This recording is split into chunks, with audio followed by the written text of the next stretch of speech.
NL Holmes, welcome to the Bookaholic Podcast. Thank you for having me. Yes, glad you're here.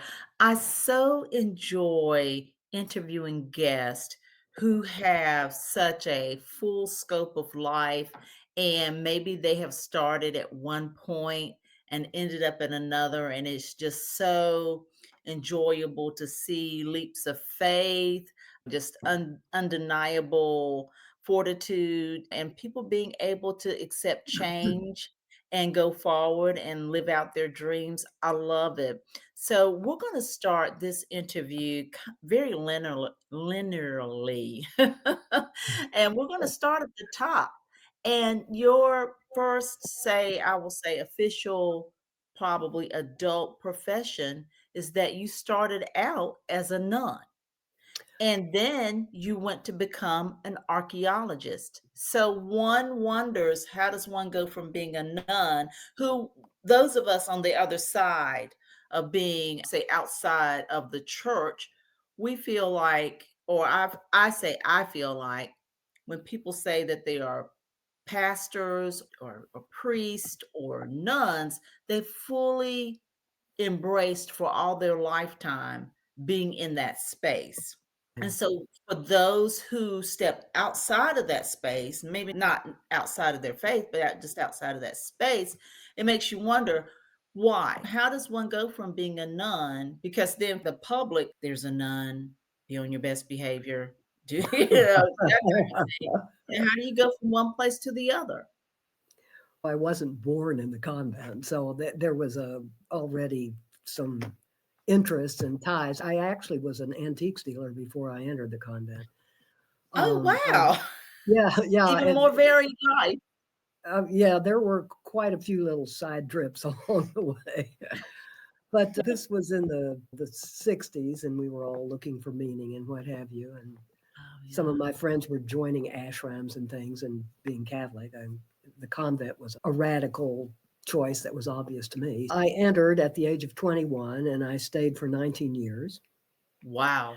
And at the sort of, as the time went on, I began to have doubts about, not about my faith or even religious Right. life in general, but about certain things that were done in this convent, which Okay. was very conservative and has become even more conservative after I left. Oh, wow. But I felt like there was a sort of medieval sense of humanity, that you were bad and stupid, and therefore someone had to tell you what to do all the time. Yes. That you could swallow your objections and go through with it and all, for the love of God. But Right. at a certain point, I saw that I was going to be elected prioress, who was the head of the convent. Okay. And I had to face the fact that I didn't think I could, in conscience, take on that job if I myself had doubts about our life. It wasn't up to me to change the community, but rather Right. to step back from what obviously I was out of step at that point. Got you. I went through all the legal things one goes through, which takes a couple of years, and was legally dispensed from my vows, and immediately went back to school and picked up where I'd left off when I left college Okay. the first time. So that was where the archaeology came in. Oh, okay. Okay. And what did you really want to do with archaeology? Did you think that it would lead to be a backdrop for your writing, or did you just really want to go on these, I guess we could say, field trips, if you Yeah, will, to the past? that was it. I loved this subject, and I actually more envisioned myself working in a museum or something with objects. But I loved working in the field. I worked in Crete and in Israel, Oh, and it was a great kind of chemistry. That archaeologists have, that say linguists or historians don't. They don't get together very tight community for months at a hmm. time under hard conditions. You really form good friendships, and it's very special bond that archaeologists form. Wow. So I love doing archaeology. I love the study of the past. Already, you could see as an antiques dealer, I was attracted to old Yeah, things. And absolutely. I thought that I would work in a museum, but then as a graduate student, I was set to teach, and I found I loved to teach. And so that became my focus even more than independent research or something. I liked very much to work with students and to think Mhm. of ways to convey difficult material and make it evident, obvious, easy to people. I guess I had the same goal as a writer that I did as an archaeologist, a teacher. That Mhm. is to convince people that the people of the past are just like us. Absolutely. They're people. Yes, yes, absolutely, and that's another thing akin to what I was mentioning about the nun. Like I said, when people see a nun, typically, they walk a little straighter, they make sure they're not saying anything Yes. out of order, but that's the same ideals people have of folks of the past. They feel like their Yeah. great-grandmother was a Was sacred person, and yes, exactly. she's probably respected, memory is respected in your family, but she was a woman. Exactly. Yeah, They had the same emotions that we have, no matter what absolutely. strange clothes they wore or what kind of tools they used.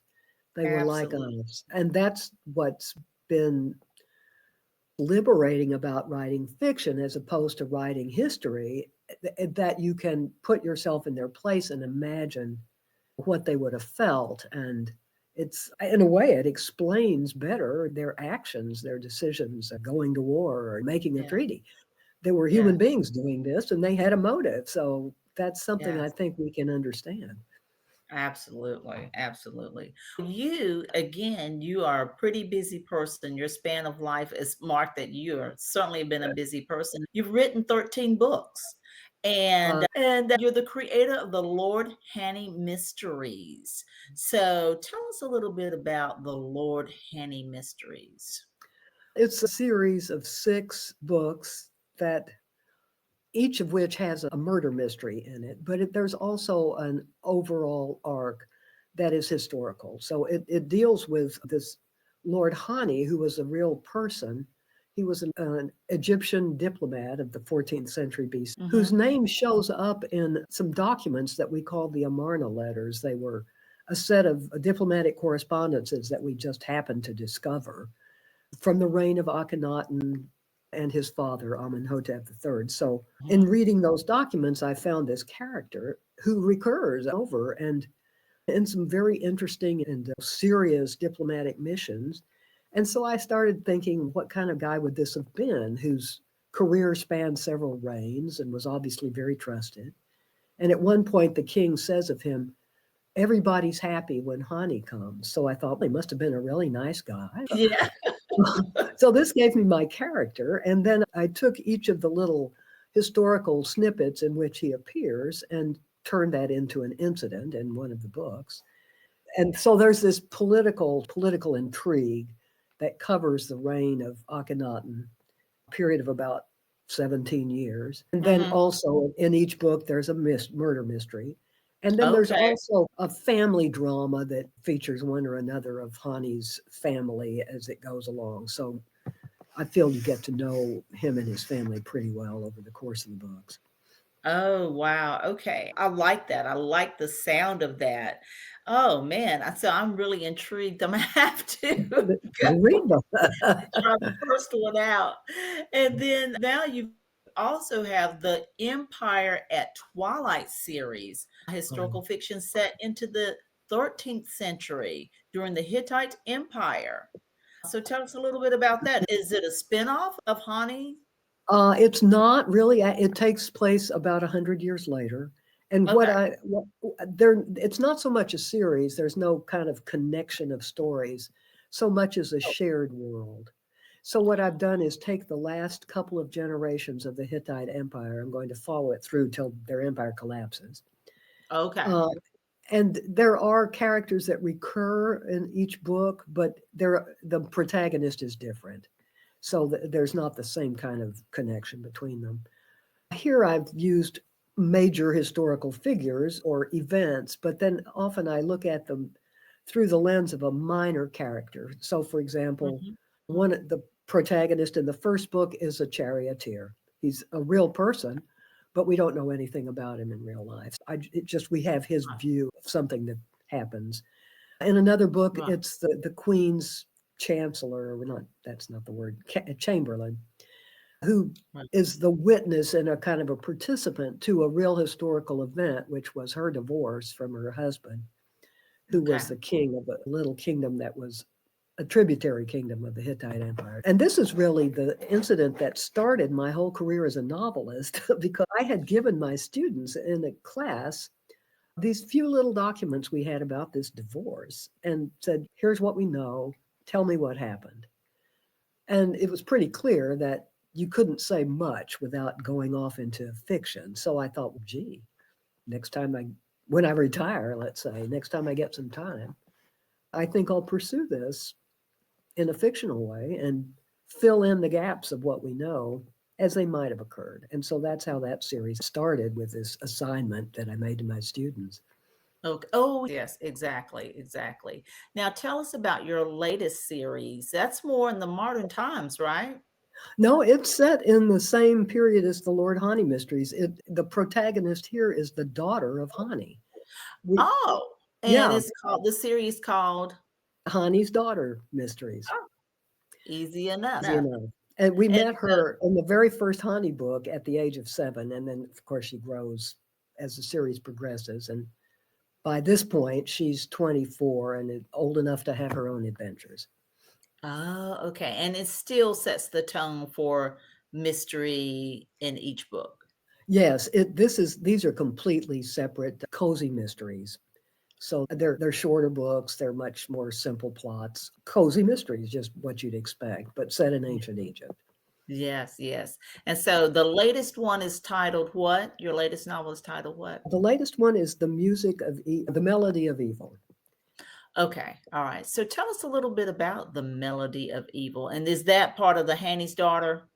Yes, that's the fourth of the Honey's Daughter mysteries. And what I've done with this series is each book looks at a different profession. I get to do a little research specialized in that field in ancient Egypt. This one, as you might expect, deals with musicians. So Neferet, Oh, the heroine, is a young physician. She and her partner Bener Ib are two young women who are highly trained. They've actually worked as the physicians of the royal women. They've mhm. started a clinic for working class people in just an ordinary neighborhood. And Nefret is married, in fact, to a very rich man. He's the treasurer of the kingdom. Okay. So he foots the bill for them. And they set out to find some musicians for a party that her husband, Lord Thomas, is holding in honor of his own daughter. And when they encounter this family that's recommended, they find that one of the members has just been murdered. And Oh, so Nefret, in her usual impulsive way, says, we'll find the murderer. We've done this before. They jump into that and begin to investigate. And they have with them a 14-year-old apprentice, a teenage girl her father was a victim of a murder in the Lord Hani series, and she's very eager to find killers and get them yes. punished because she doesn't know who killed her own father. Okay. And they have with them a huge dog, a mastiff, who's Lassie and Red Ted rolled into one. It helps them in their investigations. Okay. Okay. And It sounds very interesting because I'm a lover of history.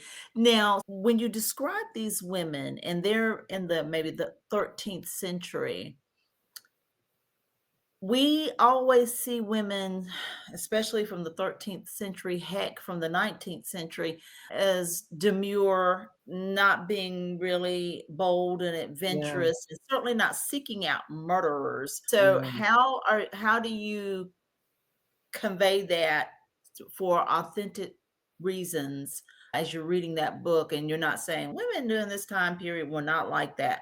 How do you defeat that in your writing? Lucky for me, in ancient Egypt, women had a pretty prominent role in society. There Oh, weren't too many paths that were shut to them.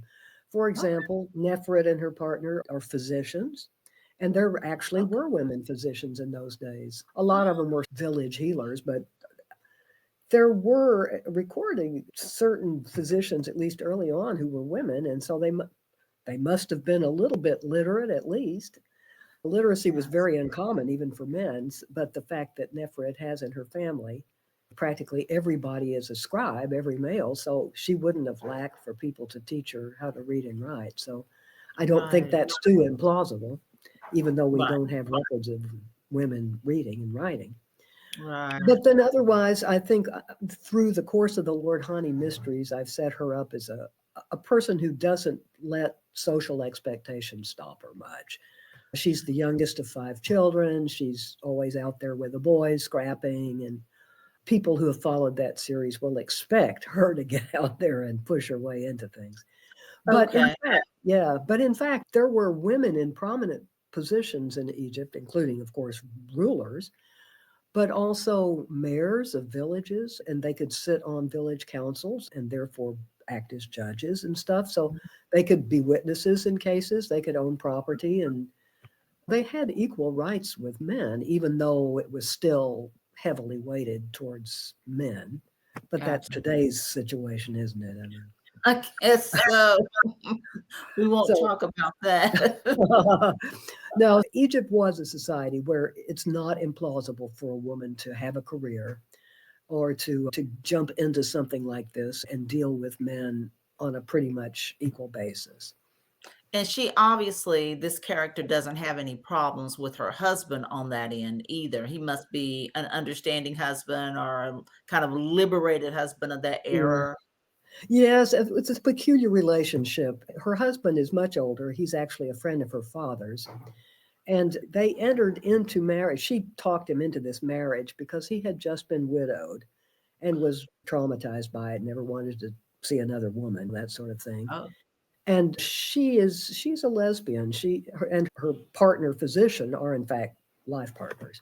So oh, they used this white marriage as a kind of cover for their own relationship. And he was oh, at that point serving in the diplomatic corps outside the country and everything. They agreed just to let each other live their lives however they saw fit. And he's very supportive of her. oh, okay. Okay. Very good. Very good. Now, what do we have ahead of us? Are we continuing with the Hanny's Daughter series? Are we creating a new series? Where are we going? At the moment, I am working on the next Honey's Daughter mystery, which will deal with cooks. So that's a taste of evil. And Another profession. yes, exactly. And also in the future, there's one last real life adventure of Lord Hani that I haven't used. Okay. So I think I'll probably do a prequel to his series and insert this adventure in which he is sent to another kingdom to bring back a royal wife for the pharaoh. So that should be fun. That should be fun. That definitely sounds great. And I am certainly going to dive into. I can't decide which one I want to start with. So which one would you advise anyone start with? If you want something quick and light and slightly humorous and not very demanding of historical knowledge, I guess the Hani's Daughter series is the easiest place to start. Okay. But then, of course, it's the Lord Hani mysteries that give you all the family background and everything of The these characters. context. So, yeah. Yeah. Okay. Okay. And now why we didn't address this. Why does the Hani's daughter address professions? Why is that? Just because I thought it was a cool gimmick and that would keep giving me new settings for the books and Yes. an excuse to research some new little area of Egyptian culture. That's part of the little coziness of it too. Yeah, it's kind of You know? fun. I will certainly say if you love history, particularly ancient history, and want to read about people who have the same types of lives as ours, except for they just lived long ago, this is the perfect set of books for you to pick up by N.L. Holmes, whether it's the Hanny's Daughter series or the Lord Ani Mysteries. Lord Honey Mysteries. This is for you. It sounds so intriguing. And of course, little known secret in our homes. At one point, I think I was about 7 years old. I wanted to be an archaeologist. I think I Every saw kid something. does. I did too when I was that age. And then, as of course, as you grow up and you look at those sites and you're like, no, I would have never made it on one of those. I like to dig, so what can I say? Absolutely. Thank you so much for joining the Bookaholic Podcast today. I My certainly pleasure. enjoyed loving talking to you about your wide and varied life and certainly your books. Thank you for joining me. I look forward to another visit someday. Yes, absolutely. Feel free to come back anytime. Thank Thanks. you. Goodbye.